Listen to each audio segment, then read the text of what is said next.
Friends, ಎಲ್ಲರೂ ಹೇಗಿದ್ದೀರಾ? ನಾನು ಕೂಡ ಚೆನ್ನಾಗಿದ್ದೀನಿ. ಸೊ ಇವತ್ತು ನಮ್ಮ ಏರಿಯಾದಲ್ಲಿ ಹನುಮಾನ್ ಜಯಂತಿ ಅಂತ ಮಾಡ್ತಾಯಿದ್ದಾರೆ. ಸೊ ಅದಕ್ಕೆ ಪ್ರಸಾದ ಎಲ್ಲ ಮಾಡಿಕೊಡ್ಬೇಕಿತ್ತು. ಸೊ ಹನುಮಾನ್ ಜಯಂತಿ ಅಂದರೆ ನಮ್ಮ ಏರಿಯಾದಲ್ಲಿ ಎಷ್ಟು ಟೆಂಪಲ್ಸ್ ಇದೆಯೋ, ಎಷ್ಟು ದೇವರುಗಳಿದೆಯೋ ಅಷ್ಟು ದೇವರುಗಳನ್ನ ಇವತ್ತು ಪಲ್ಲಕ್ಕಿ ಮಾಡ್ತಾರೆ ನೈಟು. ಸೊ ಪಲ್ಲಕ್ಕಿ ಮಾಡಿ ಹಾಗೆ ಸಂಜೆ ಆರತಿಗಳೆಲ್ಲ ಇರುತ್ತೆ, ಬೆಳಗ್ಗೆ ಕೂಡ ಆರತಿ ಎಲ್ಲ ಇರುತ್ತೆ, ನಾಳೆ ಕೂಡ. ಸೊ ಇವತ್ತಿಗೆ ನಾವು ಪ್ರಸಾದ ಎಲ್ಲ ರೆಡಿ ಮಾಡಿದ್ದೀವಿ. ಸೊ ದೇವಸ್ಥಾನಕ್ಕೆ ಕೊಟ್ಟು ಕಳಿಸ್ಬೇಕಿತ್ತು. ಸೊ ಅಲ್ಲೂ ಊಟದ ವ್ಯವಸ್ಥೆ ಎಲ್ಲ ಇದೆ, ಆದರೂ ಕೂಡ ನಾವು ಕೊಡಬೇಕು ಅಂದ್ಕೊಂಡು ಕೆಲವು ಕಡೆ ಕೊಟ್ಟಿದ್ದೀವಿ.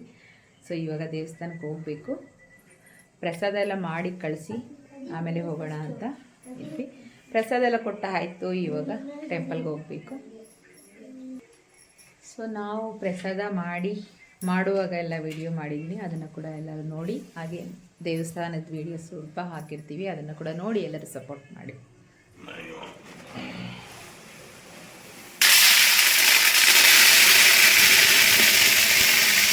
ವಾಶ್ ಮಾಡ್ಬಿಟ್ಟು ಇನ್ನೊಂದಕ್ಕೆ ಹಾಕೊಳ್ಳಿ. ಅಲ್ಲಮ್ಮ, ವಾಶ್ ಮಾಡೋಕ್ಕೆ ಇವಿಷ್ಟನ್ನು ಎತ್ಕೊಂಡೋಗಿ ನಿಂತು ತೊಳಿಬೇಕಲ್ಲ. 10 kg ಕಾಳು ಇದೇನಕ್ಕೆ ಅಂದ್ಕೊಂಡ್ರಾ? ಸೊ ಇದು 10 kg ಕಡಲೆಕಾಳು. ನಾಳೆ ಹನುಮಾನ್ ಜಯಂತಿ ಇದೆ, ದೇವಸ್ಥಾನಕ್ಕೆ ಪ್ರಸಾದ ಮಾಡಿಕೊಡೋದಕ್ಕೆ ಅಂತ. ಸೊ ಇವತ್ತೇ ನೆನೆಸೋಣ. ಒಂದು 10 hours ನೆಂದರೆ ಚೆನ್ನಾಗಿ ನೆಂದಿರುತ್ತೆ, ಅವಾಗ ಚೆನ್ನಾಗಿ ಬಾಯ್ಲ್ ಆಗುತ್ತೆ ಅಂತ. ಸೊ ಇದನ್ನು ಇವಾಗ ಚೆನ್ನಾಗಿ ತೊಳೆದು ಆಮೇಲೆ ನಾವು ಇದನ್ನು ನೆನೆಸಿಡೋಣ ಅಂತ. kg ಒಂದರಲ್ಲೇ ನೆನೆಯೋದಿಲ್ಲ, ಸೊ ಮೇಲೆ ಬಂದುಬಿಡುತ್ತೆ ಅಂತ ನಾವು 2ಕ್ಕೆ ಡಿವೈಡ್ ಮಾಡಿದ್ದೀವಿ. ಇದಿಷ್ಟು ಅದು ನೆಂದರೆ ಅಂತೂ ಇನ್ನೂ ಬೇರೆ ಪಾತ್ರೆಗೆ ಹಾಕಬೇಕಾಗತ್ತೆ, ಆಲ್ರೆಡಿ ಮೇಲೆ ಬಂದುಬಿಡ್ತಾ ಇದೆ. ಹಾಗೆ ಒಂದು 10 ತೆಂಗಿನಕಾಯಿ ಬೇಕಾಗತ್ತೆ, ಸುಲಿಬೇಕು. ಈಗ ಒಂದು 5 ತೆಕ್ಕೊಂಡಿದ್ವಿ, ಇನ್ನೊಂದು 5 ಸುಲಿದಿರೋದಿದೆ, ನೋಡ್ಬೇಕು ಅದಾಗತ್ತಾ ಇಲ್ಲ ಅಂತ. ಸೊ ಇವಾಗ ನಮ್ಮ ಹಸ್ಬೆಂಡು ತೆಂಗಿನಕಾಯಿ ಸುಲಿಯೋಕ್ಕೆ ಟ್ರೈ ಮಾಡ್ತಾಯಿದ್ದಾರೆ. ಸೊ ಅವರು ಸುಲಿಲಿ, ನನಗೆ ಬೇರೆ ಕೆಲಸಗಳಿತ್ತು, ಸೊ ಸುಲಿಲಿ ಅಂತ ಬಿಟ್ಟಿದ್ದೆ. ಸೊ ಸುಲಿತಾ ಇದ್ದಾರೆ, ಕಷ್ಟಪಡ್ತಾಯಿದ್ದಾರೆ. ಅವ್ರಿಗೆ ಅಭ್ಯಾಸ ಇಲ್ಲ ಅದರಲ್ಲಿ ಸುಲಿಯೋದು, ಹಾಗಾಗಿ ಚಿಕ್ಕ ಮಕ್ಳ ಥರ ಎಲ್ಲ ಹಿಡಿದು ಹಾಕ್ತಾಯಿದ್ದಾರೆ. ಹಾಗೂ ಒಂದು 2-3 ತೆಂಗಿನಕಾಯಿ, 2 ತೆಂಗಿನಕಾಯಿ ಸುಲಿದ್ರು. ಅವ್ರಿಗಲ್ಲೇ ಅಭ್ಯಾಸನೇ ಇಲ್ಲ ಪಾಪ.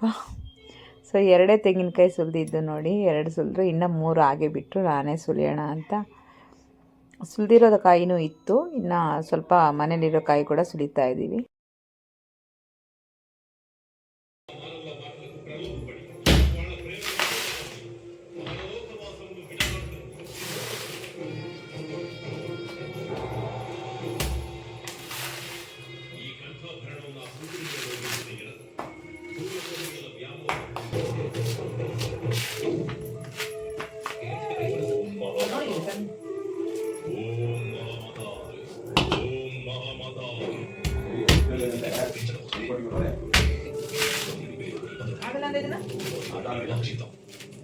ಈಗ ಚೆನ್ನಾಗಿ ನೆಂದಿದೆ.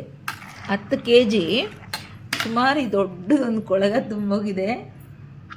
ಇದು ಇಷ್ಟು ಬಂದಿದೆ. ಆಮೇಲೆ ನಂತರ ನಾವು ಇಲ್ಲೊಂದು ಪಾತ್ರೆ ಇಟ್ಟಿದ್ದೀವಿ, ದೊಡ್ಡ ಪಾತ್ರೆ, ಇದು ಫುಲ್ ಆಗಿದೆ. ಒಂದು ದೇವಸ್ಥಾನಕ್ಕೆ ಕೊಡೋಣ ಅಂದ್ಕೊಂಡ್ವಿ, ಇವಾಗ ಜಾಸ್ತಿ ಆಗಿರೋದ್ರಿಂದ ಒಂದು 2 ದೇವಸ್ಥಾನಕ್ಕೆ ಕೊಡೋಣ ಅಂತ. ಇವಾಗ ಇದಿಷ್ಟು ಬೇಯಿಸೋಷ್ಟರಲ್ಲಿ ಏನಾಗುತ್ತೆ, ಈಗ ನಾವು ಇದನ್ನು ದೊಡ್ಡ ಪಾತ್ರೆಯಲ್ಲಿ ಬೇಯಿಸ್ಬೋದಿತ್ತು. ದೊಡ್ಡ ಪಾತ್ರೆ, ದೊಡ್ಡ ಸ್ಟವ್ ಇಲ್ಲ. ಸೊ ಹಾಗಾಗಿ ನಾರ್ಮಲಾಗಿ ನಮ್ಮ ಮನೆಯಲ್ಲಿ ಯೂಸ್ ಮಾಡೋವಂಥ ಸ್ಟವ್ನೇ ಕುಕ್ಕರ್ಗಳಲ್ಲಿ 2 ಕುಕ್ಕರ್ಗಳು ಹಾಕಿ ಬೇಯಿಸೋಣ ಅಂತ ಇದ್ದೀವಿ, ದೊಡ್ಡ ಕುಕ್ಕರಲ್ಲಿ. ನೋಡೋಣ ಎಷ್ಟು ಸಮಯ ಆಗುತ್ತೋ, ಎಷ್ಟು ಹೊತ್ತಾಗುತ್ತೋ, ಸಂಜೆ ಆಗೋಗುತ್ತೇನೋ ಗೊತ್ತಿಲ್ಲ. ಈ ಥರ 3 ಸ್ಟವ್ ಇಟ್ಕೊಂಡ್ಬಿಟ್ಟಿದ್ದೀನಿ. 3 ಸ್ಟವ್ ಮೇಲೆ 3 ಕುಕ್ಕರು. ಅಯ್ಯೋ ರಾಮ, ಇದರಲ್ಲಿ ಬೇಯೋ ಅಷ್ಟರಲ್ಲಿ ಎಷ್ಟೊತ್ತಾಗುತ್ತೋ ಏನೋ ನೋಡೋಣ.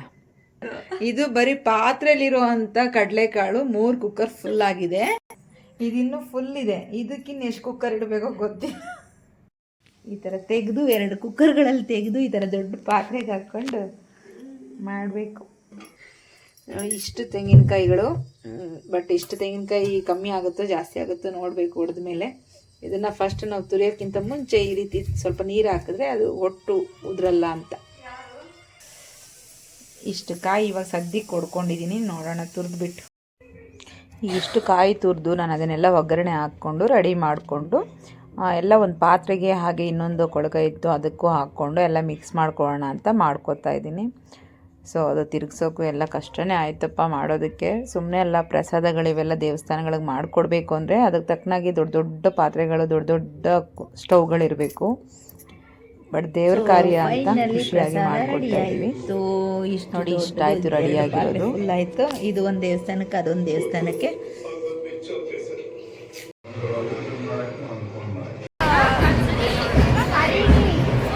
ನಾವೆಲ್ಲರೂ ಇವಾಗ ನೈಟು ಜಾತ್ರೆಗೆ ಹೋಗ್ತಾ ಇದ್ದೀವಿ ದೇವಸ್ಥಾನ. ಏನು ಕಾಣಿಸ್ತಾ ಇದೆಯೋ ಗೊತ್ತಿಲ್ಲ.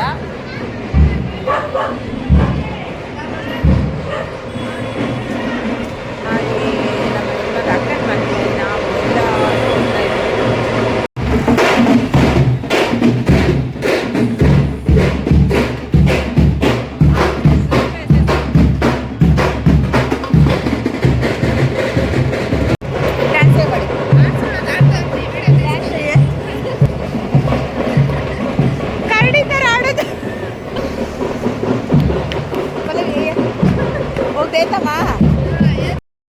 ನಾವು ದೇವಸ್ಥಾನಕ್ಕೆ ಸಂಜೆ ನೈಟಲ್ಲಿ ಹೋದ್ವಿ. ಸೊ ಪಲ್ಲಕ್ಕಿಗಳೆಲ್ಲ ಕೆಲವೊಂದು ರೆಡಿ ಮಾಡ್ತಾ ಇದ್ರು, ಕೆಲವು ರೆಡಿ ಮಾಡಿ ಇಟ್ಟಿದ್ರು. ನೋಡಿ ಇದು ಮಲ್ಲಿಗೆ ಪಲ್ಲಕ್ಕಿ ಎಷ್ಟು ಚೆನ್ನಾಗಿ ಮಾಡಿದ್ದಾರೆ, ತುಂಬ ಚೆನ್ನಾಗಿ. ಮಲ್ಲಿಗೆ ಹೂವು ನೋಡೋದಕ್ಕೆ ಒಂದು ಖುಷಿ. ಒಂದೊಂದು ದೇವಸ್ಥಾನದಲ್ಲಿ ಒಂದೊಂದು ರೀತಿ ಪಲ್ಲಕ್ಕಿಗಳನ್ನ ಮಾಡಿದ್ದಾರೆ.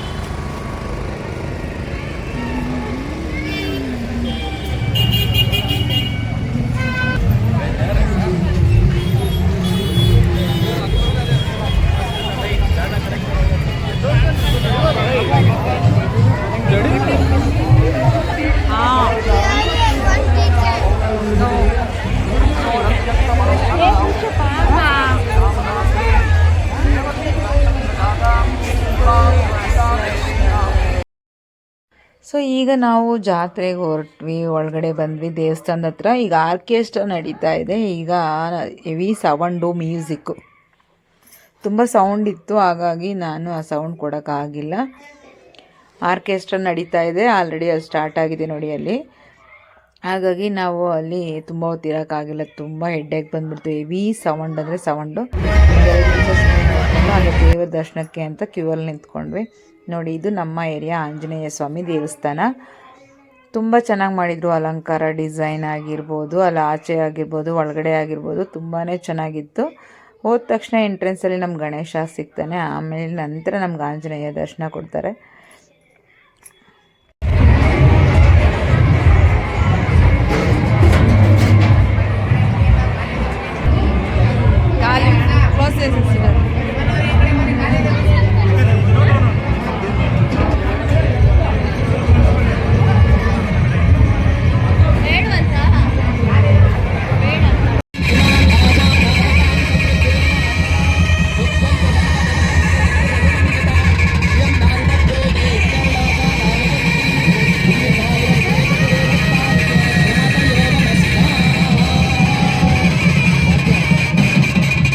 ओम भू स्वाहा अभुव स्वाहा अशुभ स्वाहा ओम भूर्भुव स्वाहा अन्तरेतो प्रथम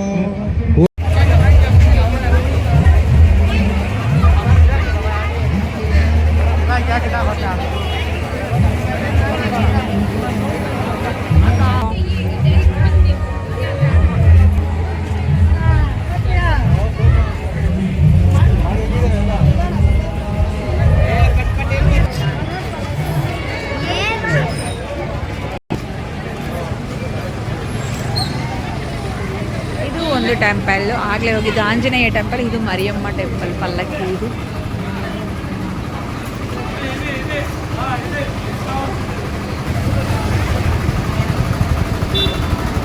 ಒಂದು ಎಲಿಫೆಂಟ್ ಪಲ್ಲಕ್ಕಿ.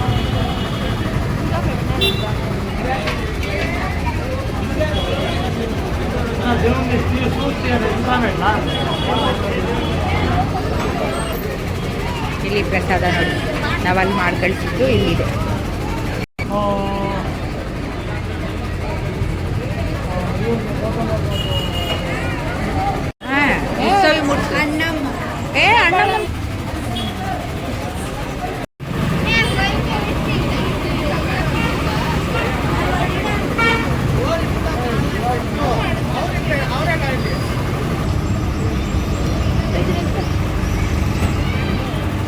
ಕೃಷು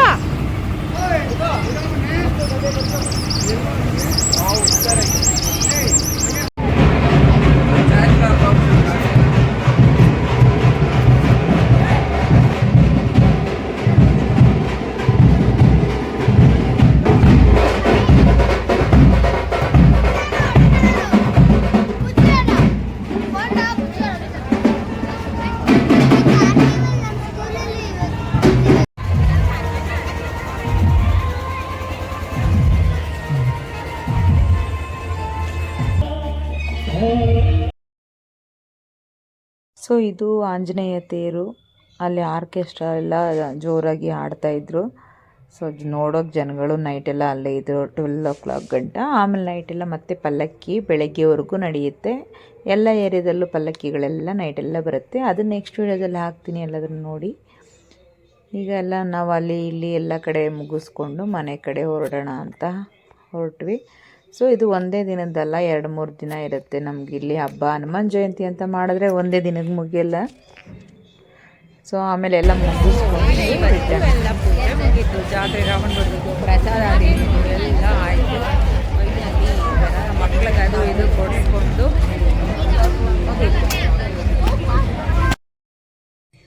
ಹಾಗೆ ಮುಗಿಸ್ಕೊಂಡು ಮನೆಗೆ ಬಂದ್ವಿ. ಹಾಗೆ ನಮ್ಮ ಹಸ್ಬೆಂಡು ನಾನು ಹೋದಾಗ ಅವರು ಬಂದಿರಲಿಲ್ಲ, ಅವರು ಹೋದಾಗ ನಾನು ಹೋಗಿರಲಿಲ್ಲ. ಸೊ ಅವರು ಡ್ಯೂಟಿ ಇತ್ತು. ಹಾಗಾಗಿ ನೈಟಲ್ಲಿ ಮತ್ತೆ ಅವರಿಗೆ ಸನ್ಮಾನ ಮಾಡಿ ಮತ್ತೆ ಅವರು ಒಂದು ದೇವ್ರದ್ದು ನೆನಪಿನ ಕಾಣಿಕೆ ಅಂತ ಹೇಳಿ ಗ್ರಾಮ ದೇವತೆದು ಒಂದು ವಿಗ್ರಹನ ಕೊಟ್ಟು ಕಳಿಸಿದ್ರು. ಸೊ ನಾನು ಬಂದುಬಿಟ್ಟೆ ಮನೆಗೆ. ಆಮೇಲೆ ಅವ್ರಿಗೆ ಶಾಲು ಹಾಗೆ ಹಾರ ಹಾಗೆ ಒಂದು ವಿಗ್ರಹ ಇದನ್ನು ಕೊಟ್ಟು ಕಳಿಸಿದ್ರು. ನಾವಿಬ್ಬರು ಒಟ್ಟಿಗೆ ಹೋಗೋದಕ್ಕಾಗಿಲ್ಲ, ಅವ್ರಿಗೂ ಬ್ಯುಸಿ ಟೈಮು, ನಮಗೂ ಬ್ಯುಸಿ ಟೈಮು. ಸೊ ಹಾಗಾಗಿ ಲೇಟ್ ಆಯಿತು.